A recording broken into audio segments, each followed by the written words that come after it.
लेकिन आप तो घमंड में आ गए, मेरे से 9th फेल क्यों बोला? भाई 9th फेल व्यक्ति को 9th फेल ही तो बोलेंगे, और क्या बोलेंगे? तो मनीष कश्यप तो अपनी लड़ाई लड़ लेगा। तेजस्वी भैया आप थोड़ा अपने आप को देखिए। जो बिहार का उप मुख्यमंत्री हो 8वीं पास, क्या वो बिहार को चला सकता है? नमस्कार, मैं शालिनी झा और आप देख रहे हैं सौगंध टीवी। जिस तरीके से इन दिनों विपक्ष के तमाम नेताओं पर ईडी और सीबीआई का शिकंजा कसता हुआ नजर आ रहा है, इसी बीच बिहार के उप मुख्यमंत्री तेजस्वी यादव और उनकी बहन मीसा भारती पर भी ईडी की जांच हुई, जिसमें तमाम चीजें निकलकर सामने आई है। हाल ही में मनीष कश्यप ने भी उन्हें खुली चुनौती दी थी, जिसके बाद मनीष कश्यप जेल जाते हैं। दूसरी तरफ ईडी का समन जो है वो तेजस्वी यादव को जाता है। कैसे देख रहे हैं उसको? देश के सभी नेताओं के साथ, देश के सभी भ्रष्टाचारी नेताओं के साथ सीबीआई और ईडी लगी हुई है। आज हमने देखा देश में जिन्होंने चोरी की है, जिन्होंने जनता का पैसा खाया है, जिन्होंने लैंड फॉर जॉब के मामले में जनता को गुमराह किया है, उनकी हजारों करोड़ रुपए की संपत्ति खाई है, ऐसे लोगों पे यदि कार्रवाई हो रही तो क्या प्रॉब्लम भैया? होते रहना चाहिए, है ना? ऐसी सरकार तो हम चाहते थे ना। रही बात मनीष कश्यप की, मनीष कश्यप एक ऐसा व्यक्ति था जिसने ना कोई चोरी की है क्या, ना बदसलूक। देखो बदसलूकी ऐसे लोगों से की जो कि एक मुद्दा था, उन्होंने एक अंग्रेज की मूर्ति तोड़ दी थी, बाद में उन पर केस भी लगा था। तो उन्होंने जो देश विरोधी काम हो ऐसे कोई काम नहीं करे।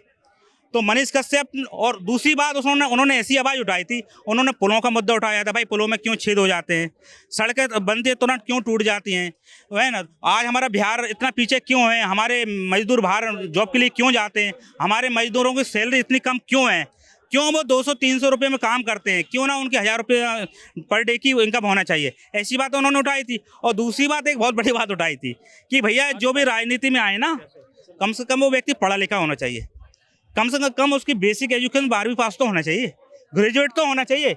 लेकिन जो व्यक्ति, मैं नाम नहीं लेना चाहूँगा, देखो वो मैं भी हो सकता हूँ, है ना? यदि मैं 9th फेल हूँ और मैं देश की बागडोर संभालूँ, मुझे पता नहीं क्या देश की पॉलिसी होती है, क्या विदेश नीति होती है, क्या लोगों से खाली मैं ना सोने की चम्मच में के घर पैदा हुआ हूँ, उसके बल पर यदि मैं सीएम बन जाऊँ, मतलब नहीं ना। तो उन्होंने ये तेजस्वी के ऊपर एक बयान दिया था कि 9th फेल व्यक्ति इस बार तो डिप्टी सीएम बन गया, लेकिन मेरे होते हुए मैं कभी इस व्यक्ति को सीएम नहीं बनने दूंगा। इसके बाद हमने देखा ये लोग बात करते हैं प्रेस फ्री की, है ना, प्रेस की आज़ादी की बात करते हैं कि मोदी जी प्रेस की आज़ादी दबा रहे हैं। भैया प्रेस की आज़ादी तो आपने दबा दी है। जिस मनीष कश्यप ने केवल इतना बोला था, उसने उसी समय आपने उसको गिरफ्तार करवा दिया, उसके पीछे आप लोग पड़ गए, है ना? उसने, देखो बिहार के व्यक्ति को दूसरे प्रदेश में उसके साथ कुछ अन्याय हो रहा है, मैं ना, यदि मैं बिहार से हूँ, मेरे व्यक्ति के साथ कोई अन्याय हो रहा है, मुझे लगेगा ना। तो उन्होंने वो ट्वीट किया था, ट्वीट के बाद माफ़ी भी मांग ली। राहुल गांधी जी ने तो माफ़ी भी नहीं मांगी, इस कारण जेल गए। पूरा फर्जीवाड़ा जो था वो बताया जा रहा था ना, इसी के चक्कर में तो अब तक रिमांड पर है। उन्होंने माफ़ी भी मांग ली, फिर भी उनको जेल भेजा। ऐसे मनीष कश्यप अपनी लड़ाई खुद लड़ लेगा, बंदा जीत भी जाएगा। मैं हमेशा एक बात बोलता हूँ, ना हो साथ कोई अकेले बढ़ो तुम, सफलता तुम्हारे चरण चूम लेगी, ना हो साथ कोई। तो मनीष कश्यप तो अपनी लड़ाई लड़ लेगा। तेजस्वी भैया आप थोड़ा अपने आप को देखिए, आप वास्तव में इस बार सीएम नहीं बन पाओगे। और रही बात डिप्टी रोक पाएगा उनको? बिहार की जनता साथ है, 2020 में चुनाव हुआ था, बहुत ज्यादा सीट्स भी मिली थी आरजेडी को। तो देखो बिहार की ईमानदार जनता बहुत समझदार हो गई है, बहुत जागरूक हो गई है। पहले लोग जागरूक नहीं थे। आज आप जैसे मीडिया कर्मी जो समाज के क्षेत्र में काम कर रहे हैं ना, बहुत बड़ा काम कर रहे हो, आप लोगों को जगाने का काम कर रहे हो। जो सही व्यक्ति है, जो बिहार के लिए बात करेगा, बिहार के हक की बात करेगा, ईमानदारी की बात करेगा, वो जीतेगा। इसमें कोई पार्टी विशेष नहीं, जो बिहार के साथ है उसके साथ लोग हैं। तो तेजस्वी जी आप थोड़ा अपने आप को थोड़ा मैच्योर बनाइए। देखो उन्होंने एक मजाक की उसमें भी बोल दिया होगा, तो भैया आप 9th फेल थे तो आप ये भी बयान दे सकते थे, मैं मेहनत करूंगा। हाँ मैं 9th फेल हूँ, लेकिन मैं मेहनत करूंगा और बिहार को अच्छा बनाऊंगा, तो जनता आपको सपोर्ट करती। लेकिन आप तो घमंड में आ गए, मेरे से 9th फेल क्यों बोला? भाई 9th फेल व्यक्ति को 9th फेल ही तो बोलेंगे, और क्या बोलेंगे? आपने 9th फेल वाली डिग्री ली तो यही बोलेंगे। उन्होंने एक बात और बोली थी, आप क्रिकेट में गए, है ना, दिल्ली की तरफ से आप खेले भी, लेकिन आप थोड़ा पानी पिलाने जाते थे, आप खेले भी नहीं, वहाँ भी आप फेल हो गए। और राजनीति में भी देखो आपके पिताजी ने बड़ा राजनीति की थी, अच्छा बोलते थे, उन्होंने गरीबों की आवाज़ भी उठाई थी, पिछड़ों की आवाज़ उठाई थी, लेकिन उनकी क्या बोलता, उन्हें हमेशा कथनी और करनी में अंतर था। जिस ईमानदारी, जिस लोहिया मतलब विचारधारा को लेकर वो आगे बढ़े थे ना, उन्होंने उसी विचारधारा को तोड़ा, भ्रष्टाचार किया, चारा घोटाला किया, ऐसे कई घोटाले किए, है ना, 600 करोड़ का इतना बड़ा घोटाला किया।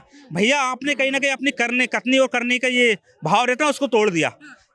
आपने बिहार के लोगों के साथ अन्याय किया। कम से कम ये आप काम ना करते ना तो बिहार की जनता वास्तव में आपको तो पलक पावले बिछाकर आपके साथ खड़ी थी। लेकिन तेजस्वी थोड़ा अपने आप को मैच्योर बनिए।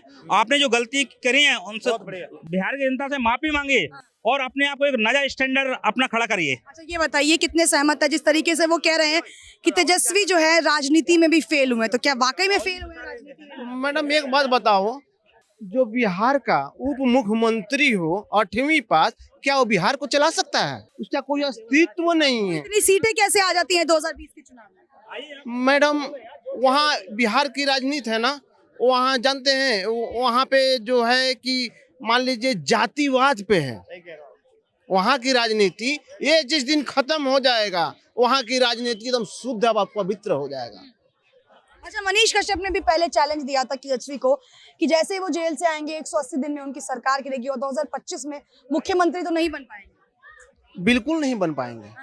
उन्होंने सही दिया था, उनके खिलाफ आवाज उठाया था, उनके आवाजें उठाने की वजह से आज जेल में है, अगला जेल में है, उनको जेल में कर दिया गया। अब आवाज उसकी उठती रहेगी, जनता उठेगी उसके साथ में, जनता है, जनता के साथ में है अगला, उसको कोई रोक नहीं सकता। अगला बार अगले पूरे बिहार के हाँ साथ में।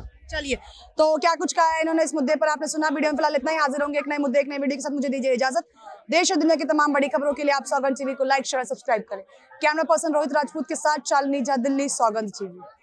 आप देख रहे हैं सौगंध टीवी, सौगंध वतन की।